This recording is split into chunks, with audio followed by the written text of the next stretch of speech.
Bismillahirrahmanirrahim. Assalamualaikum warahmatullahi wabarakatuh. Salam sejahtera untuk kita semua. Om Swastiastu, Namo Buddhaya, Salam Kebajikan. Yang saya hormati, Ibu dosen pengampu mata kuliah Landasan dan Pengelolaan Pendidikan, Ibu Yesi Mailani Kartiwi MPD, dari Program Studi Pendidikan Bahasa dan Sastra Indonesia yang saya banggakan. Perkenalkan, nama saya Fatin Salsa Nabila dengan NIM 242100093. Pada kesempatan kali ini, saya akan mempresentasikan hasil analisis kasus dan isu pendidikan berdasarkan perspektif landasan pengelolaan pendidikan. Melalui presentasi ini, saya akan membahas latar belakang kasus, analisis berdasarkan landasan pendidikan, analisis dari aspek pengelolaan pendidikan, refleksi kritis, serta rekomendasi solusi yang dapat diterapkan untuk mencegah terjadinya bullying di lingkungan sekolah. Baik, langsung saja kita masuk ke pembahasan yang pertama. Saya mengambil kasus bullying. Saya juga akan membahas mengenai apa itu bullying. Bullying atau perundungan di sekolah bukan lagi sekadar kenakalan remaja, tetapi sudah menjadi masalah serius. Sekolah yang seharusnya menjadi tempat belajar yang aman bisa menjadi tempat yang membuat siswa merasa takut dan tidak nyaman karena adanya tindakan mengejek, mengancam, atau menyakiti teman. Saat ini, bullying tidak hanya terjadi secara langsung, tetapi juga melalui media sosial atau internet, yang disebut cyberbullying. Bentuk perundungan ini lebih berbahaya karena dapat terjadi kapan saja dan sulit dihentikan. Bullying dapat disebabkan oleh berbagai faktor, seperti kurangnya perhatian dari keluarga, pengawasan sekolah yang lemah, pengaruh teman, dan penggunaan media sosial yang tidak bijak. Dampak bullying sangat besar. Korban bisa merasa sedih, takut, kehilangan percaya diri, bahkan prestasi belajarnya menurun. Sementara itu, pelaku dapat menganggap kekerasan sebagai hal yang biasa. Oleh karena itu, pencegahan bullying memerlukan kerjasama antara sekolah, orang tua, dan masyarakat agar lingkungan sekolah menjadi aman dan nyaman bagi semua siswa. Alasan saya memilih kasus bullying ini karena bullying masih sering terjadi di sekolah dan berdampak buruk terhadap perkembangan serta proses belajar siswa.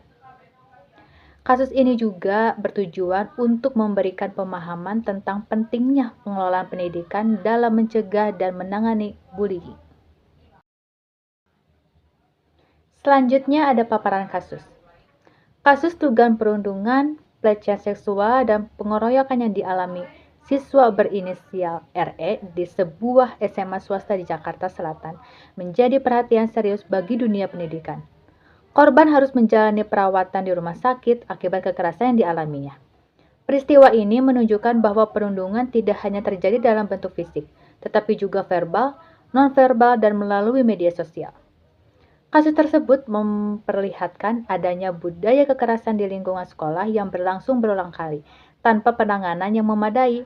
Tindakan perundungan yang awalnya berupa ejekan dan intimidasi berkembang menjadi pengeroyokan, bahkan disaksikan oleh siswa lain tanpa adanya upaya untuk menghentikannya. Selain itu, perundungan tetap berlanjut secara daring ketika korban belajar dari rumah, sehingga korban kehilangan rasa aman baik di sekolah maupun di dunia digital.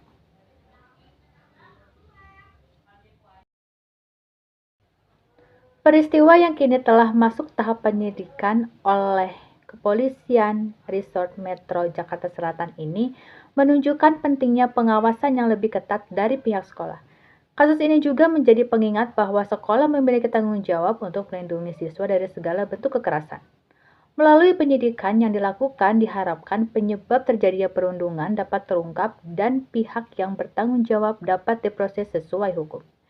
Selain memberikan keadilan bagi korban, kasus ini juga diharapkan menjadi pelajaran bagi semua pihak untuk menciptakan lingkungan pendidikan yang lebih aman, nyaman, dan bebas dari kekerasan. Selanjutnya, analisis berdasarkan landasan pendidikan. Yang pertama, landasan filosofis pendidikan. Landasan filosofis pendidikan adalah dasar yang menjelaskan tujuan pendidikan, yaitu membentuk manusia yang berkarakter, bertanggung jawab, dan menghargai sesama. Dalam kasus bullying, tindakan kekerasan fisik maupun verbal bertentangan dengan nilai-nilai Pancasila, terutama sila kedua, yaitu kemanusiaan yang adil dan beradab. Hal ini menunjukkan bahwa sekolah belum sepenuhnya berhasil menciptakan lingkungan yang saling menghormati dan membentuk karakter siswa yang baik.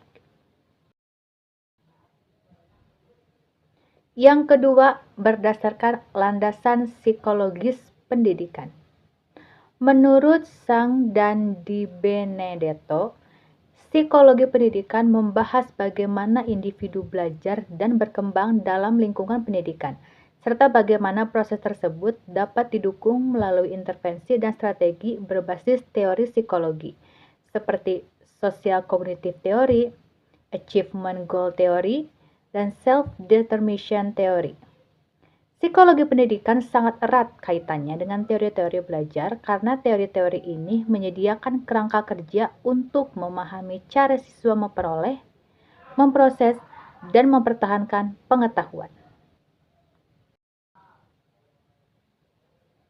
Setiap teori, yaitu behaviorisme, kognitivisme, humanisme, dan konstruktivisme, menawarkan perspektif yang berbeda namun saling melengkapi dalam melihat proses pembelajaran. Behaviorisme menjelaskan bahwa perilaku siswa dapat dibentuk melalui penghargaan dan hukuman.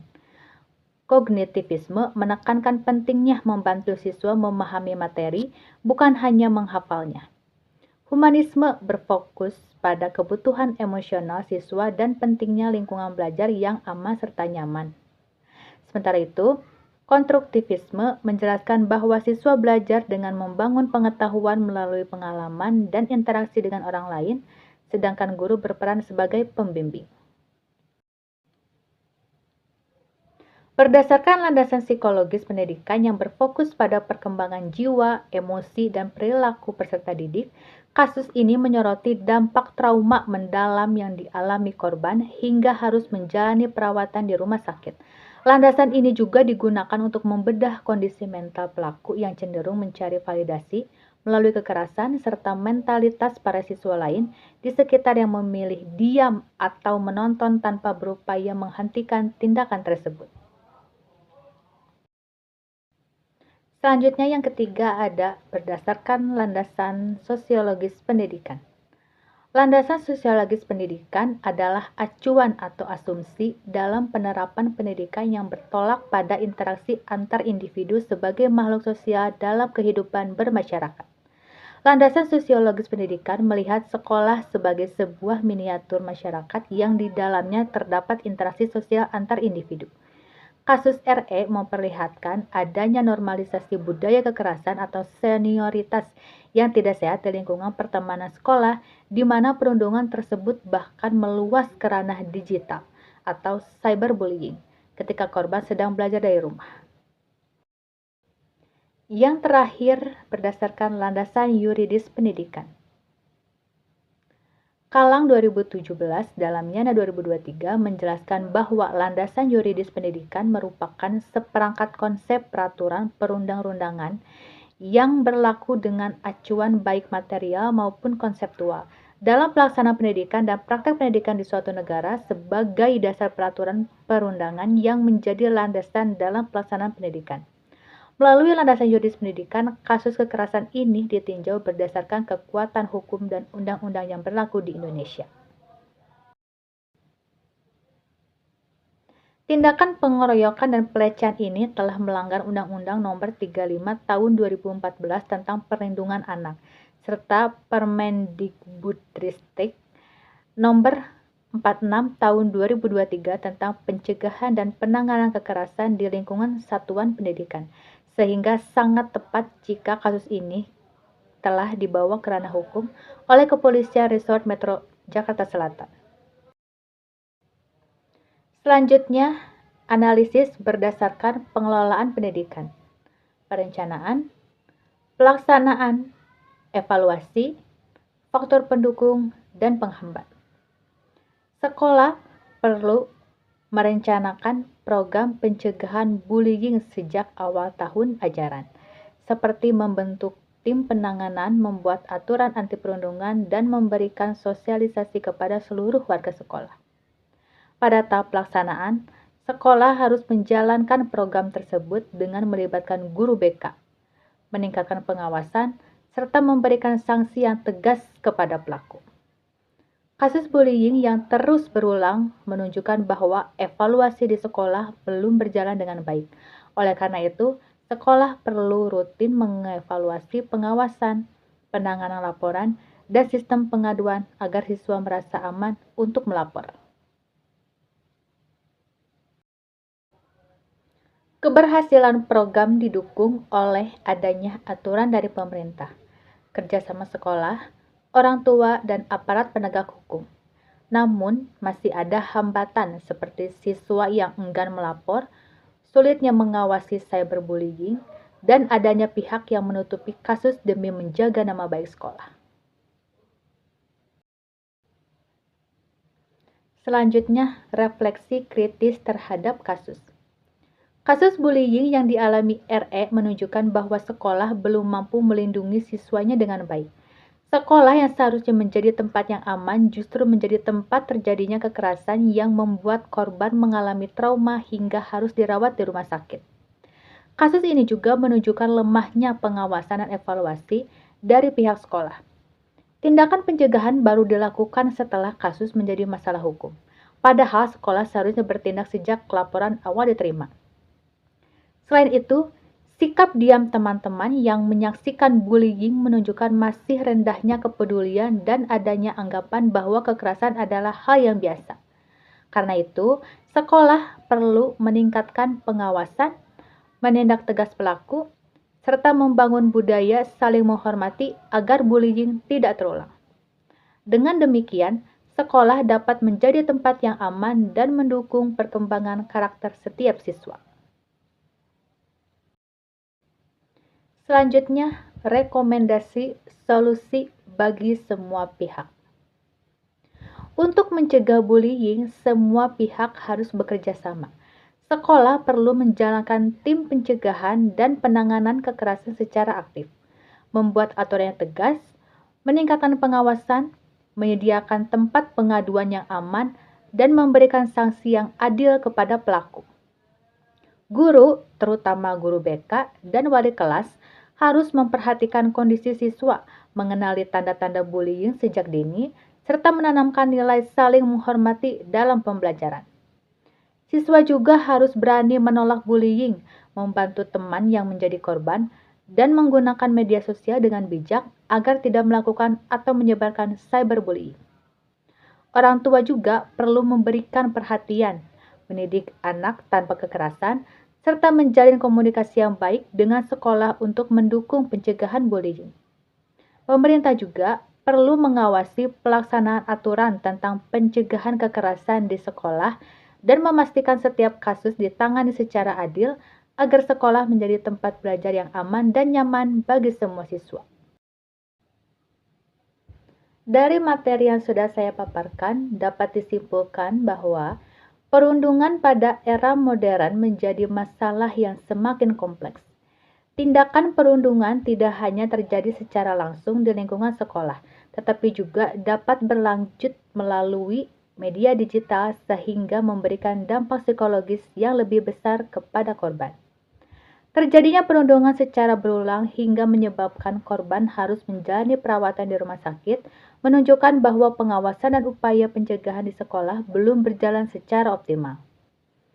Berdasarkan hal tersebut, penanganan perundungan tidak dapat dilakukan oleh sekolah saja, tetapi memerlukan kerjasama antara sekolah, orang tua, peserta didik, dan pemerintah.